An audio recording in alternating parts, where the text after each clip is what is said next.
Et évidemment, cette crise entre l'Iran et Israël, c'est à la une de la revue de presse. Bonjour Ludovic de Foucault. Bonjour.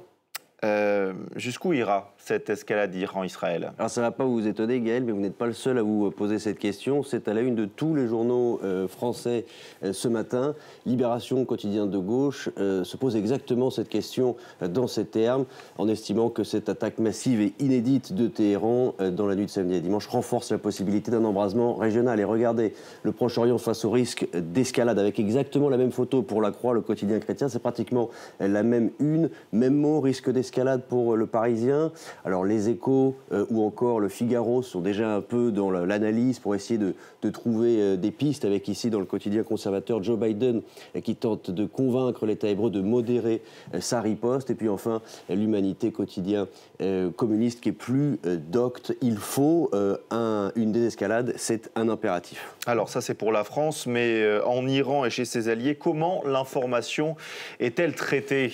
Comme une victoire, hein. C'est vraiment le ton et tout ce qui ressort de la presse iranienne ce matin. Regardez ici, dans Kabar el-Jounoum, avec ce dessin, ils ont semé le vent, ils ont récolté la tempête. Et puis ce dessin qui montre non pas un dôme de fer, mais une passoire de fer. C'est vraiment le ton qui est recherché dans la presse iranienne qui, on le rappelle, est étroitement surveillée, étroitement contrôlée par le régime des mollahs. Etemad ici parle de châtiment céleste sur Israël et détaille les 3 vagues d'attaques. D'abord des drones iraniens lancés directement par Téhéran, et puis des drones lancés par les proxys, par tous les alliés de l'Iran au sein de l'axe de la résistance, le Yémen, le Hezbollah au Liban ou encore l'Irak. Et puis ensuite une 3e vague avec des missiles lancés directement par Téhéran. Regardez le Tehran Times en anglais. L'Iran qui agit de manière légale et morale en punissant Israël. Une victoire claire, pas de surprise non plus du côté d'Al-Akbar, c'est l'organe de propagande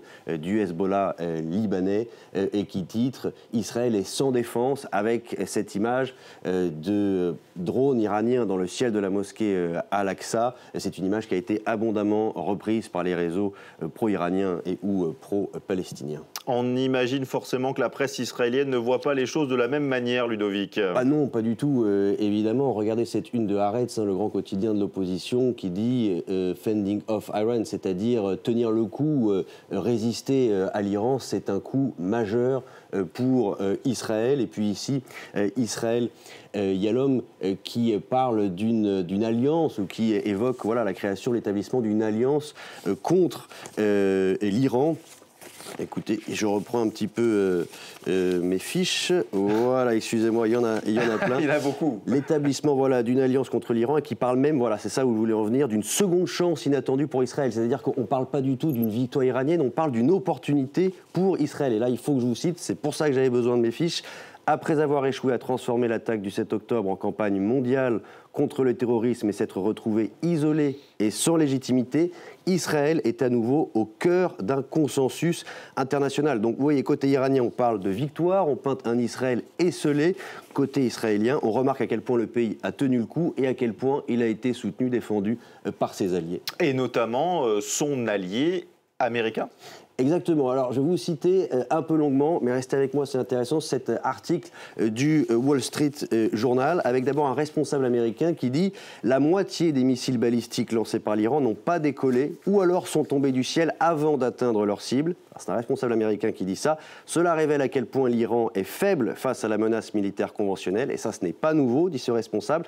Et ça explique pourquoi Téhéran a tant investi dans les groupes terroristes qui constituent son axe de la résistance. Donc là encore, ça permet de nuancer un peu la manière dont la presse iranienne a vanté cette victoire. Et puis, autre citation d'un analyste, nos partenaires régionaux, y compris les pays arabes dans la zone, ont intensifié leurs efforts, ont participé à la défense, à la destruction des engins iraniens, et ce malgré 6 mois de tensions très importantes entre eux et Israël d'une part, et entre eux et les États-Unis d'autre part, parce qu'ils imploraient Washington de tenter de réfréner, de retenir Israël. Et donc ça veut dire quoi? Ça veut dire que même si dans la région des pays arabes déteste Benyamin Netanyahou, le Premier ministre israélien, on voit qu'il y a des gens qui le détestent encore plus que lui. Ce sont les mollahs en Iran. Merci beaucoup Ludovic de Foucault pour cette revue de presse.